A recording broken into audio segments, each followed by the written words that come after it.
বাইরের থেকে, এটা লিঙ্গরাজ মন্দিরের বাউন্ডারি ওয়াল। তো খুব ভীষণ সুন্দর, আমরা বেড়ালাম সবাই মিলে। এখানে মন্দির আছে, এই দুর্বাদি বসে আছে। আর ওই দেখুন ওখানে পিছনে লিঙ্গরাজ মন্দিরের রিমেন্সগুলো দেখা যাচ্ছে। ভুবনেশ্বরের এই আমরা ভিতরে দর্শন করে এলাম। ওই দেখুন ওখানেও ওই দূরেও মন্দির আছে।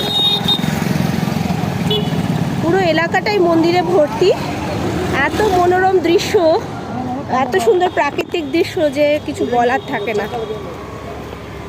আর ভিতরে মন্দিরে তো ফোন অ্যালাউড নয়। রূপোয় ঘেরা শিবলিঙ্গ ছিল ভিতরে।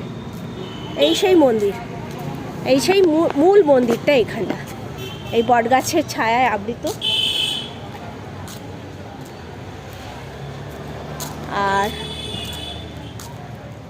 এই গোপুরম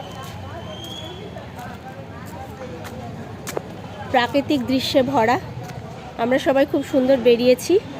ওখানে ওরা বসে আছে, ওখানে ললিতা দি দুর্বাদিরা বসে আছে।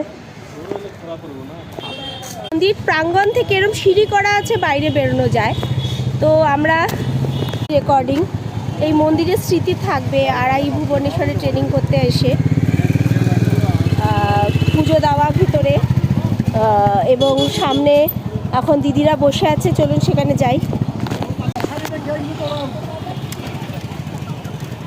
ওখানে সব ডালা দিয়ে হচ্ছে, এখানে অনেকটাও এসে জুড়েছে। এই আমরা বেরিয়ে যাচ্ছি মন্দির প্রাঙ্গণ থেকে। সবাই ওর স্ক্যানারে দিয়ে দিলেই তো হয়।